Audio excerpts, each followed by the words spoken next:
Oasis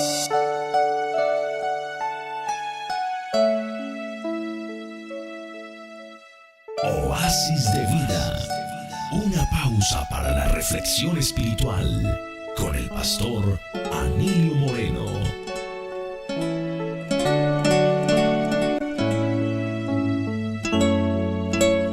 Dios fue manifestado en carne. Primera de Timoteo 3:16. E indiscutiblemente grande es el misterio de la piedad.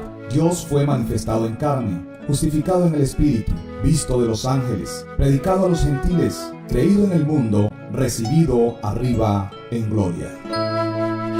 Un agricultor hará un campo. De repente se da cuenta que a la vuelta hay un hormiguero por donde ha de pasar el arado. Como él ama las hormigas, corre para advertirles el peligro. Les grita que viene una catástrofe, pero ellas siguen laborando. Trata de otras formas, pero es imposible hacerles entender del peligro que se les viene. Pronto se da cuenta que la única forma de llegar a ellas es convirtiéndose en hormiga. A lo largo de la historia, Dios ha usado diferentes formas de comunicación para llegar a la humanidad. Los profetas, jueces, teofanías o manifestaciones visibles, pero la humanidad no atendió su llamado, por lo cual decidió hacerse hombre para venir y buscar lo que se había perdido. El texto bíblico lo dice claramente y sin rodeo. Dios fue manifestado en carne. Este mismo texto, la Biblia en lenguaje sencilla traduce: no hay duda de que es muy profunda la verdad de la religión cristiana. Cristo vino al mundo como hombre. Esta manifestación fue profetizada por Isaías 800 años antes de Cristo aproximadamente. En el capítulo 7, versículo 17 dice: por tanto el Señor mismo os dará señal. He aquí que la Virgen concebirá y dará a luz un hijo y llamará su nombre Emmanuel. La Virgen concebirá. Una mujer que nunca ha estado con un hombre quedará embarazada. Dará a luz un hijo varón. Su nombre Emmanuel. El evangelista Mateo da testimonio del cumplimiento de esta profecía. Así lo registró en su evangelio, capítulo 1, versículos 21 al 23 de Mateo. Y dará a luz un hijo, y llamará su nombre Jesús, porque él salvará a su pueblo de sus pecados. Todo esto aconteció para que se cumpliese lo dicho por el Señor por medio del profeta cuando dijo: he aquí una virgen concebirá y dará a luz un hijo, y llamará su nombre Emmanuel, que traducido es Dios con nosotros. Un ángel le apareció a José y le dice: la criatura que está esperando María del Espíritu Santo es. En otras palabras, es un milagro. Le dijo que se llamaría Jesús y le da la razón de ser de ese nombre, porque él salvará a su pueblo de sus pecados. El evangelista Mateo declara que todo esto sucedió para que se cumpliese la profecía de Isaías. También explica el significado de Emmanuel, que traducido es Dios con nosotros, Dios en medio nuestro, Dios como uno de nosotros. El Evangelio de Juan, en el capítulo 1, versículo 1 y 14, registra: en el principio era el Verbo, y el Verbo era con Dios, y el Verbo era Dios. Y aquel Verbo fue hecho carne, y habitó entre nosotros, y vimos su gloria, gloria como del unigénito del Padre, lleno de gracia y de verdad. El Verbo era Dios. Aquel Verbo, Dios, fue hecho carne, habitó entre nosotros, vivió entre nosotros, en medio nuestro, vivió como uno de nosotros. Como hombre, lloró, tuvo sed, se cansó, durmió, comió. El apóstol Pablo, en 1 de Timoteo 3:16, dice: indiscutiblemente. Esta verdad no hay que discutirla, no tiene discusión, sin lugar a duda, sin duda alguna. En otras palabras, no cabe duda que Dios fue manifestado en carne. Vino como un ser mortal. Indubitablemente, Dios se hizo hombre.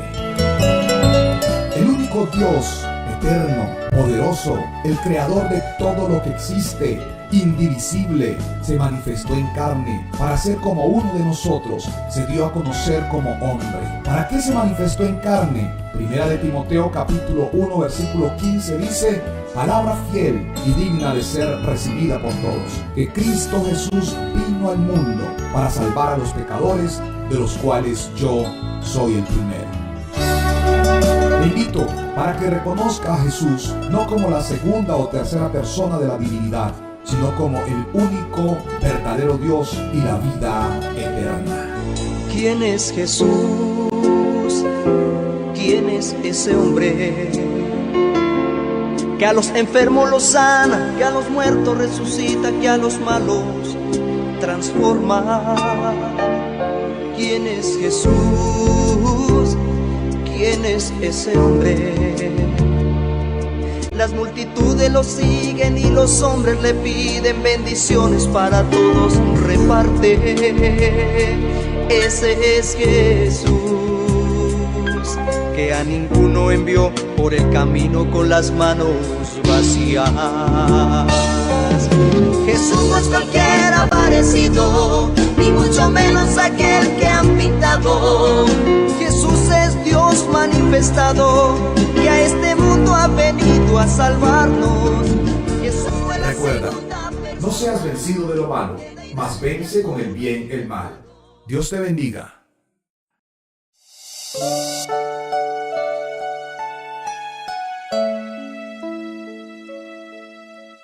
Oasis de vida. Una pausa para la reflexión espiritual con el pastor Anilio Moreno.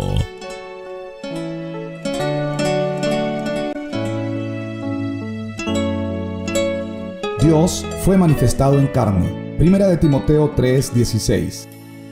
E indiscutiblemente grande es el misterio de la piedad. Dios fue manifestado en carne, justificado en el Espíritu, visto de los ángeles, predicado a los gentiles, creído en el mundo, recibido arriba en gloria.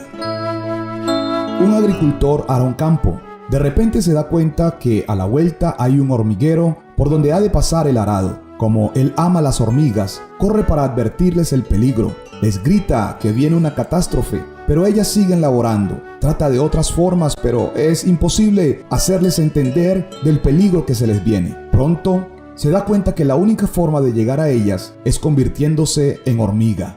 A lo largo de la historia, Dios ha usado diferentes formas de comunicación para llegar a la humanidad. Los profetas, jueces, teofanías o manifestaciones visibles, pero la humanidad no atendió su llamado, por lo cual decidió hacerse hombre para venir y buscar lo que se había perdido. El texto bíblico lo dice claramente y sin rodeo. Dios fue manifestado en carne. Este mismo texto, la Biblia en lenguaje sencilla traduce: no hay duda de que es muy profunda la verdad de la religión cristiana. Cristo vino al mundo como hombre. Esta manifestación fue profetizada por Isaías 800 años antes de Cristo aproximadamente. En el capítulo 7, versículo 17 dice: por tanto el Señor mismo os dará señal. He aquí que la Virgen concebirá y dará a luz un hijo y llamará su nombre Emmanuel. La Virgen concebirá. Una mujer que nunca ha estado con un hombre quedará embarazada. Dará a luz un hijo varón, su nombre Emmanuel. El evangelista Mateo da testimonio del cumplimiento de esta profecía. Así lo registró en su evangelio, capítulo 1, versículos 21 al 23 de Mateo. Y dará a luz un hijo, y llamará su nombre Jesús, porque él salvará a su pueblo de sus pecados. Todo esto aconteció para que se cumpliese lo dicho por el Señor por medio del profeta cuando dijo: he aquí una virgen concebirá y dará a luz un hijo, y llamará su nombre Emmanuel, que traducido es Dios con nosotros. Un ángel le apareció a José y le dice: la criatura que está esperando María del Espíritu Santo es. En otras palabras, es un milagro. Le dijo que se llamaría Jesús y le da la razón de ser de ese nombre, porque él salvará a su pueblo de sus pecados. El evangelista Mateo declara que todo esto sucedió para que se cumpliese la profecía de Isaías. También explica el significado de Emmanuel, que traducido es Dios con nosotros, Dios en medio nuestro, Dios como uno de nosotros. El Evangelio de Juan, en el capítulo 1, versículo 1 y 14, registra: en el principio era el Verbo, y el Verbo era con Dios, y el Verbo era Dios. Y aquel Verbo fue hecho carne, y habitó entre nosotros, y vimos su gloria, gloria como del unigénito del Padre, lleno de gracia y de verdad. El Verbo era Dios. Aquel Verbo, Dios, fue hecho carne, habitó entre nosotros, vivió entre nosotros, en medio nuestro, vivió como uno de nosotros. Como hombre, lloró, tuvo sed, se cansó, durmió, comió. El apóstol Pablo, en 1 de Timoteo 3:16, dice: indiscutiblemente Esta verdad no hay que discutirla, no tiene discusión, sin lugar a duda, sin duda alguna. En otras palabras, no cabe duda que Dios fue manifestado en carne. Vino como un ser mortal. Indubitablemente, Dios se hizo hombre. El único Dios eterno, poderoso, el creador de todo lo que existe, indivisible, se manifestó en carne para ser como uno de nosotros, se dio a conocer como hombre. ¿Para qué se manifestó en carne? Primera de Timoteo capítulo 1 versículo 15 dice: palabra fiel y digna de ser recibida por todos, que Cristo Jesús vino al mundo para salvar a los pecadores, de los cuales yo soy el primero. Le invito para que reconozca a Jesús no como la segunda o tercera persona de la divinidad, sino como el único verdadero Dios y la vida eterna. ¿Quién es Jesús? ¿Quién es ese hombre que a los enfermos los sana, que a los muertos resucita, que a los malos transforma? ¿Quién es Jesús? Recuerda, no seas vencido de lo malo, mas vence con el bien el mal. Dios te bendiga. Las multitudes lo siguen y los hombres le piden bendiciones para todos reparte. Ese es Jesús, que a ninguno envió por el camino con las manos vacías. Jesús no es cualquiera parecido, ni mucho menos aquel que han pintado. Jesús es Dios manifestado, que a este mundo ha venido a salvar.